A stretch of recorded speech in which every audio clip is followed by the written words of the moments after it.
In the heart of winter, Niçois farmers has a secret, a simple soup of cannellini beans, transformed into something extraordinary with just one ingredient. Today, I'm sharing this black pesto recipe, a burst of Provence in every spoonful.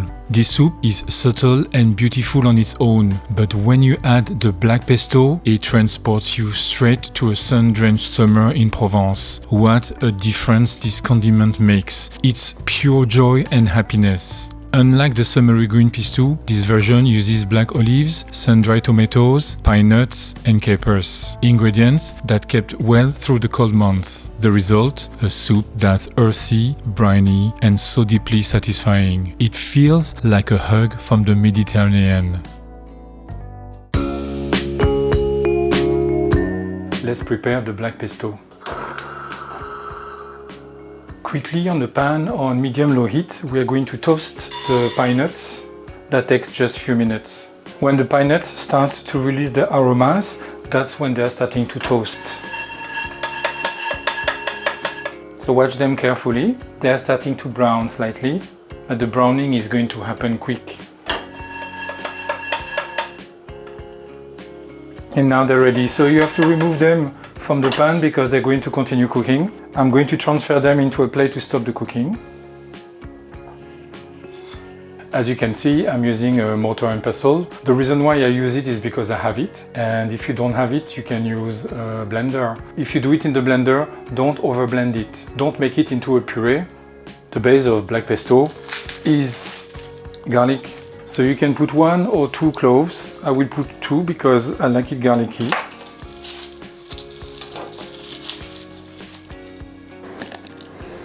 Then add a pinch of salt, and we're going to start to pound it.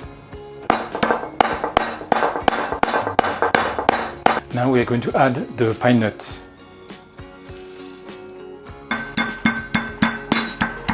So then we're going to add the thyme, the sage, the capers, and the nutritionist, and the olives.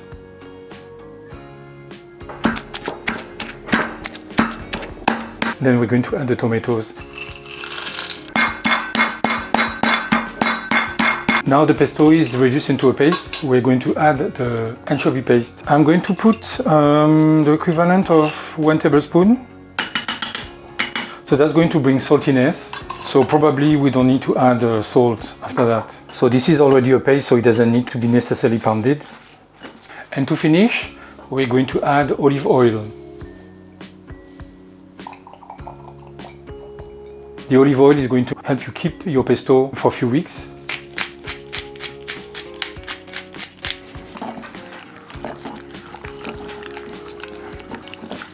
And we're going to transfer the pesto into a jar. This pesto can last for weeks, as long as at the end you cover it with olive oil. That will protect it from oxidation. So get rid of the air bubbles, and then you can cover it with olive oil. And your black pesto is ready. First, you need to have cleaned all your vegetables. Then we're going to peel all of them and we're going to cut them into very small bits. That's important because that's going to make the soup palatable.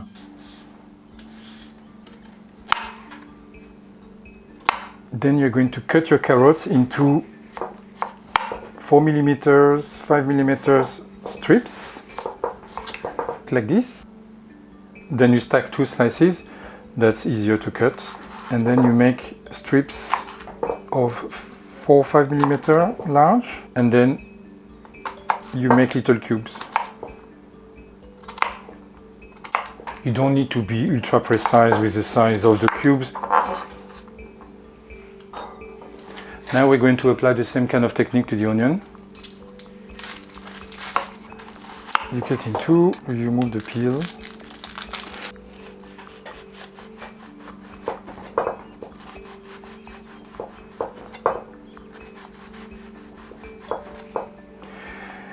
And then I'm going to cut like that.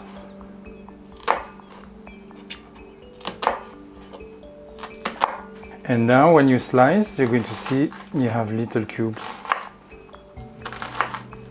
So that way, all the vegetables in the soup will have the same size. That's what I meant by palatable. So we only need 1 branch of celery. If the leaves are withered, I remove them. And then you can cut it in small parts and do the same thing as with the carrots. So you cut strips.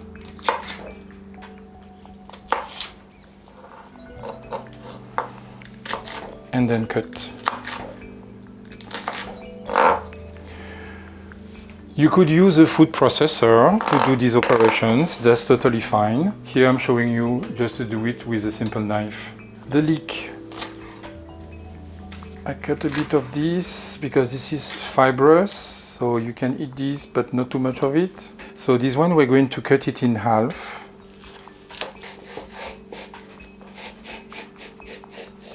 Half again. So this is a bit too long to manipulate, so I'm going to also cut it in strands that are more manageable. And then you put them all together and cut small slices. Also 4 or 5 millimeter. To prepare the stock, add 2 tablespoons of mushroom powder into the water and stir it. Put a cooking pot into the stove, add 3 tablespoons of olive oil and transfer your cut vegetables. Cook them low and slow for 5 to 10 minutes. The key here is to let these vegetables sweat gently, not brown, so they will release all the sweetness into the beans. Before adding canned beans, you need to drain them. And you can keep the liquid, it will foam just like aquafaba. You can make my amaretti biscuits with the liquid of the cannellini beans. The link to the recipe is in the information box. You can make macaron, you can use it to mimic egg whites into cakes. Now add the beans and stir them around for 2 to 3 minutes. Don't season yet, the salt can toughen the beans. Instead, let them soak up all those vegetable flavors. Meanwhile, add the stock into the beans and bring to a boil. Then simmer for 30 to 45 minutes until the beans are tender. This is where the soup becomes creamy, silky and full of heart.